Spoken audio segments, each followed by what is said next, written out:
If you're listening to this, you might be in a storm. Maybe it's a financial shock, an illness in the family, a broken relationship, a project collapsing at work, or the kind of quiet personal crisis that doesn't make headlines, but keeps you awake at 3 a.m. whatever shape your crisis takes. I want you to hear this clearly. You are not the storm. You are the captain. You are the one who takes the wheel. The ancient Stoics Marcus Aurelius Seneca, Epictetus lived through wars, plagues, exile, political upheaval, and the thousand smaller battles of everyday life. They didn't promise a life without storms. They promised a way to sail through them with dignity, clarity, and even a kind of quiet joy. They believed that the most important thing is not what happens, but how we meet what happens. And they left us a practical kit of mental tools tested in crises far worse than most of us will ever face. In this audiobook, we're going to move through a simple, sturdy path you can walk in any crisis. It's not theory for theory's sake. It's a way to steady your hands and clear your vision. We'll begin with grounding your body because a shaken body makes a shaky mind. Then we'll draw the Stoic line between what's ours to command and what isn't. We'll clean the lens of perception, decide our present duty, and act in small, repeatable steps. We'll lean on others and support them wisely. We'll zoom out in time until panic shrinks back to size. Finally, we'll learn forward, turning the crisis into a teacher rather than a tyrant.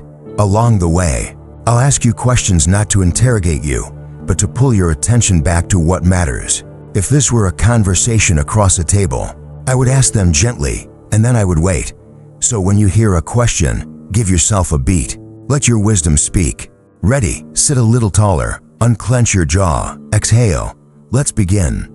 Part 1. Ground first, then think. The body's doorway to a steady mind. When the ground shakes, your first job is not to solve the quake. Your first job is to find your footing. The Stoics understood this even if they didn't use the language of modern neuroscience. A steady body calms the mind, and a calm mind sees what's true. So before strategies, before plans, before any conversations you're dreading, we ground. How? Let's do it together. Place one hand on your chest and one hand on your belly. Take a slow breath in through your nose. Aim the air low so your lower hand rises first, and then let the exhale be a little longer than the inhale. For seconds in, 6 seconds out, if counting isn't helpful. Just imagine you're fogging up a window on the out breath. Do that 3 times. Notice anything. The problem hasn't changed, but your posture toward it has. Would you solve a fire with a shaking hand? Or would you steady your grip on the hose first? If breathing isn't your doorway, you might prefer posture. Sit or stand, as if you already carry calm authority. Shoulders easy, neck long, feet planted. The Stoics loved reminders embedded in simple physical cues. A straight back, soft belly, a face that chooses gentleness over fear. It's not pretending, it's practicing the body language of the person you're becoming. Or maybe your doorway is Tao. Press your palms together. Feel that firm, real pressure. Or press your feet into the floor and feel the ground push back. Reality is not only in your thoughts, it is also in what you can touch right now. You don't have to make this a ritual of ours. You need 90 seconds, long enough for the surge of adrenaline to crest and begin to fall. In those 90 seconds, don't argue with the crisis in your mind. Don't rehearse comebacks. Don't scroll. A gentle breath, a grounded stance, a reminder to relax the face. These are not small things. They are the first lever. Ask yourself, what is my anchor? Is it breath, posture, touch? The next time the phone rings with bad news, or the email lands like a stone in your stomach, or the room feels like it's shrinking, go to your anchor. You will think better when your body is your ally. Part 2. Draw the line. What's mine, what's not? Now that we've steadied ourselves, we draw the Stoic line. Epictetus begins his handbook with it. Some things are in our control, some are not. That's not pessimism. It's a map. In a crisis, people try to steer by fog. We need a shoreline. Take a moment and name the problem in the simplest, most factual language you can find. Not my life is falling apart, but the project lost funding. Not I am a failure, but I missed the deadline and the client is angry. Not everything is ruined, but this relationship has reached a painful crossroad. See how the words change the weight of it. The fog thins when you speak plainly. Now ask, what parts are mine to command? My thoughts, my choices, my standards, my preparation, the tone of my voice, the effort I put in, the courage to ask for help, and the honesty of my appraisal. What parts are not mine? Other people's opinions, the past, the weather, market forces, the laws of biology, and fact that time moves forward. You can even picture two boxes on a table. On the left, controllable. On the right, not controllable. Place each piece of the crisis into one box. The other box let it be. You don't have to like it. You only have to stop wrestling the ocean. Do you want to waste your strength fighting tide and wind, or would you rather steer the boat that answers to your hand? There's power here. When you cling to what isn't yours to steer, you lose the energy you need for what is. Imagine you have only so many mental coins today. Where will you spend them? Will you pour them into why did this happen, or invest them in what can I do wisely next? The Stoic line is a budget, and it's generous. It gives you back the coins you spend on impossible tasks. A side note, sometimes control looks like acceptance, and acceptance can feel like defeat. It's not. Acceptance is efficient. It doesn't say, I approve, it says, I acknowledge reality so that I can work with it. Is a sailor defeated by admitting the wind has changed? Or is that exactly how he adjusts the sails? If you're willing, say softly to yourself, I release what isn't mine to command. I return to what is mine. Watch how that sentence clears a path. Part 3. Clean the lens. Perception without panic. The Stoics taught that events are raw. Our judgments color them. Two people in the same storm can live two different stories, one of paralysis and one of purpose. The difference isn't the wind, it's the lens. Let's clean your lens with 3 quick practices. First, name the event without adjectives. The meeting is tomorrow at 9. The doctor ordered more tests. We have 2 weeks of cash. When panic wants to add, this is a disaster, you reply, this is an event. When the mind wants to forecast, they will think, I'm incompetent. You say, I don't know what they will think, but I know what I will do. You are gently bringing your mind from the story back to sight. Second, ask the clarifying question. What are the facts I can prove? Not guesses, not rumors, not the spiral of worst-case scenarios. Write the facts on a page. If you can't prove it now, it's not a fact yet. It's a fear. This isn't denial. It's discipline. You don't build a bridge out of maybes. Third, practice premeditatio malorum, imagining obstacles not to scare yourself, but to sober yourself. If the client chooses a competitor, what will I do if the test result is bad? What will we do if this friendship truly ends? Who will I become in its wake? Notice the emphasis. What will I do? Who will I become? You are rehearsing responses, not catastrophes. The Stoic point is not to worry ahead of time. It's to prepare the soul ahead of time. Alongside those practices, give your crisis a more precise shape by asking, is it urgent, important, both or neither? Urgent means time-bound. Important means value-bound. We often mistake noise for urgency. Something can be loud and irrelevant. Something can be quiet and crucial. Which is which right now? And then there's the lens of opportunity. It would be dishonest to say every crisis is a blessing. Some are brutal, but every crisis offers training.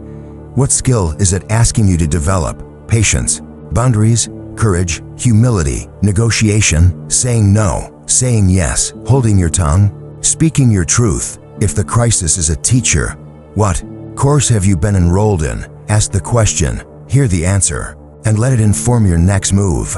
Part 4. Decide your duty, virtues in motion. Once you can see clearly, ask the question that the Stoics loved. What is my duty right now in my role? Not my fantasy duty, not the duty I wish I had, the one attached to my real life. You wear many roles. You might be a parent, a colleague, a friend, a neighbor, a citizen, a leader, a student, or a caretaker of your health. Each role carries duties. In a crisis, roles can clash, but a clarifying order emerges if you ask, which role speaks loudest in this moment? Consider the 4 Stoic virtues as verbs: wisdom, justice, courage, and temperance. Let's apply. Then wisdom asks, what is the true thing to do? That might be to gather more information instead of reacting. It might be to ask for a second opinion. to reread the contract, to map options A through D, or to sleep before deciding. Wisdom is not paralysis by analysis. It's enough thinking to avoid self-made disasters. Justice asks, what is fair and honorable? Who is affected, and how do I consider them? Justice might guide you to tell the truth even when it's uncomfortable, to take responsibility for your part, to refuse to throw someone under the bus to save face, to compensate a client properly, and to apologize without excuses. Courage asks, what am I avoiding because I'm afraid? Sometimes the brave thing is a hard conversation. Sometimes it's asking for help. Sometimes it's choosing not to escalate. Courage doesn't always look dramatic. Often, it looks like quiet consistency in the face of anxiety. Temperance asks, what is enough? What should I stop doing? Where do I need restraint? In crises, temperance is your brake system. It tells you not to send the email when your hands are hot. It tells you to limit news consumption, to protect your focus. It tells you to step away before you say what cannot be unsaid. If you want a simple rule to decide your duty, try this. What action, taken today, makes me proud of the person I'm becoming even if nobody sees it? Even if the outcome isn't perfect, the Stoics did not worship success. They respected integrity. Sometimes, doing the right thing does not fix the situation. Do it anyway. You aren't just trying to win the crisis. You are trying to win yourself. One more practical touch. Give yourself a one-move bias. What single move advances your duty? Not the 10-point plan. One thing. Call the person you've been avoiding. Send the summary. Book the appointment. Set the boundary. Ask the question. Lay out the budget. Pack the bag. Cancel the subscription that is draining your energy. Excellence begins with one honest move. Part 5. Act small. Repeat often. Building a crisis cadence. Grand plans can be irresistible in chaos. They make us feel in control. But crises reward cadence over drama. The Stoics would counsel you to build a rhythm you can keep. Try a simple cadence. Morning orient. Midday adjust. Evening review. In the morning, before the day ambushes you, remind yourself of the line of control. Name your roles for today and name the one move that would most honor each role. Keep it tiny. As a teammate, I will send a clear update. As a parent, I will give 10 undistracted minutes. As a steward of my health, I will walk for 15 minutes. This is not a bucket list, it is the day's spine. At midday, pause for 2 minutes. Ask, what has changed? What is now urgent and important? What can be deleted or delegated? This is temperance in scheduling. You are not a slave to the morning's plan if reality has shifted. Adjust with the humility of a sailor trimming sails. In the evening, review without cruelty. Ask 3 questions. What went well and why? Where did I let fear, anger, or laziness drive, and what would I do differently tomorrow? Who helped me today, and have I thanked them? The point isn't self-punishment, it's calibration. Alongside this cadence, the if-then tool is gold. If I receive bad news, then I will breathe and write down the facts before responding. If someone raises their voice, then I will lower mine. If I feel the impulse to doom scroll, then I will stand up and get a glass of water. These tiny scripts spare you from improvising when your brain is alarmed. And don't underestimate the Cadence. Crisis often clutters rooms and calendars. Clear one surface today, just one. Make one corner of your life orderly: the desk, the nightstand, the email inbox's first page. Is this trivial? Not at all. A small island of order is a place for your mind to rest between waves. Finally, remember the Stoic hobby of voluntary discomfort. A cold shower, a simpler meal, a brisk walk in ugly weather, a day without the sugar you crave. Why? Because when comfort is optional, you prove to yourself that you can do hard things on purpose. Then, when hard things arrive uninvited, you meet them with less fear. You've already trained. Part 6. Lean on people, lift people. The Stoic art of mutual aid. The stereotype says Stoics are lone wolves. Not true. They were citizens of the world, lovers of community, realists about human nature, but hopeful about human goodness. In crises, isolation makes problems heavier. Support makes them share. But how do you ask for help without feeling weak? Begin with precision. Don't say, everything is terrible. Say, I need 30 minutes to talk through 3 options. Don't say, can you fix this? Say, can you review this draft for tone when you ask precisely. You honor the other person's time and dignity. You also regain a sense of agency. You're not collapsing, you're collaborating. How do you offer help without overreaching? Offer something concrete and small. I'm heading to the store, can I bring you dinner? I know a specialist, would you like an introduction? I have a quiet archetype proof that report. People in crisis are often tired. To identify what they need. Gentle specificity is a gift. Boundaries protect this mutual aid. If someone's panic threatens to pull you under, you can be kind and firm. I care and I want to help. I can talk from 5 to 5:30 today. After that, I need to handle my responsibilities, but we can set a time tomorrow. That's not cold. It's sustainable love.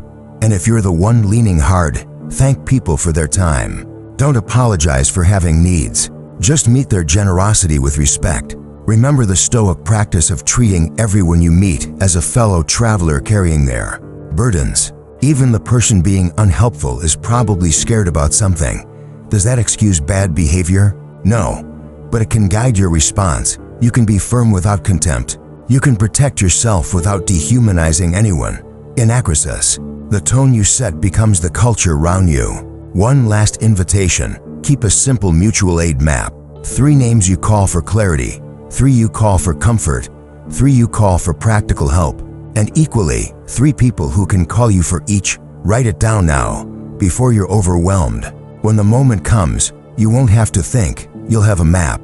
Part 7. Time and perspective. Shrinking panic with a wider view. When you hold a coin right up against your eye, it blocks the sun. The coin isn't big. It's just too close. Panic is like that. The Stoics used time as distance. They zoomed out until the coin shrank to size.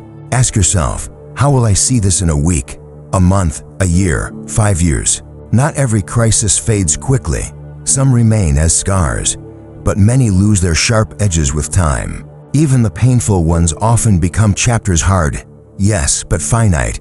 Does the thought of time's passage bring you despair or relief? If despair, be gentle with yourself. You're allowed to grieve.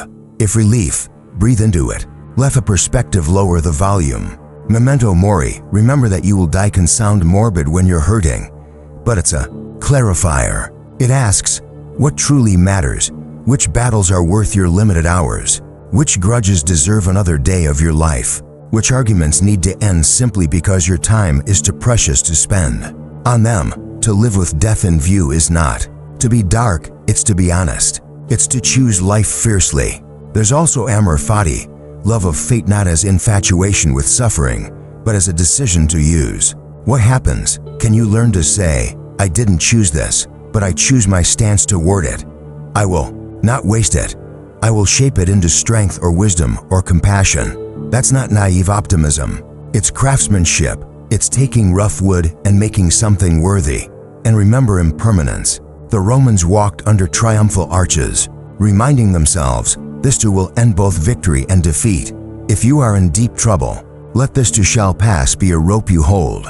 If you're in a lull during the crisis, let the same phrase remind you to prepare rather than sink into complacency. Change is the rule. The sailor respects the sea by expecting tides. Try this short visualization. Imagine you rise above your town, above your country, above your planet, seeing continents, clouds, currents. Your crisis is there, real and meaningful, but it is not the whole sky. From that view, what would your wiser self advise your current self? What 1 or 2 priorities would remain? You can return to this view anytime. It's built into your imagination for a reason. Part 8. Learn forward, turning crisis into teacher. When the worst passes, or even while you're still in it. On a quiet evening, begin your after-action learning. The Stoics journaled not to produce literature, but to produce character. You might open a notebook and divide a page into 4 headings. What did I control well? Maybe you kept your temper in a meeting where the old you would have exploded. Maybe you chose rest over another hour of frantic, unproductive work. Maybe you asked for help earlier than usual.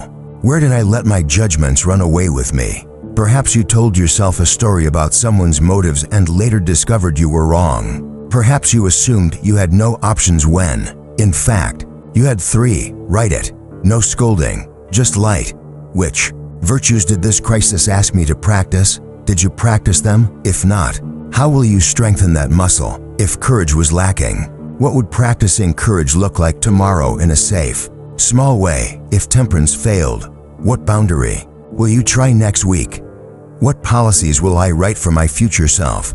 Policies are predecisions. If I receive legal documents, I will sleep one night before responding. If a conversation gets heated, I will ask to pause and reschedule. If I feel tempted to hide the mistake, I will report it within 24 hours. You are becoming the wise elder of your own life, setting rules that protect you when emotions are high. If the crisis revealed a gap, skills, systems, finances, plan a modest training cycle. Not everything at once. If budgeting failed, begin with a weekly money date. If your team communication breaks down, implement a daily 5-minute stand-up. If health crumbled under stress, make one non-negotiable. A 20-minute walk at lunch, a bedtime alarm, and screens off at a set hour. You're not fixing yourself. You're tuning the instrument. Gratitude belongs here too. Not as a denial of pain, but as recognition of goodness that walked with you through it. Who showed up? What small mercies appeared? What did you discover about your resilience? Gratitude doesn't erase grief. It lets light in through the cracks. And one more thing, celebrate the end of a crisis with a ritual of closure. It could be as plain as a tidy-up day, clearing the desk, archiving emails, returning borrowed items. It could be a letter you write and don't send. It could be planting something living in the ground. Why a ritual? Because your nervous system deserves a marker that says, we did it, we're through. We return now to ordinary days.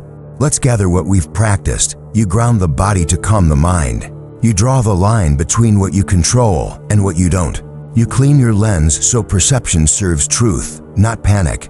You decide your duty by the virtues wisdom, justice, courage, temperance, and you are biased toward one honest move. You act small and repeat often, guided by a steady cadence and simple if-then rules.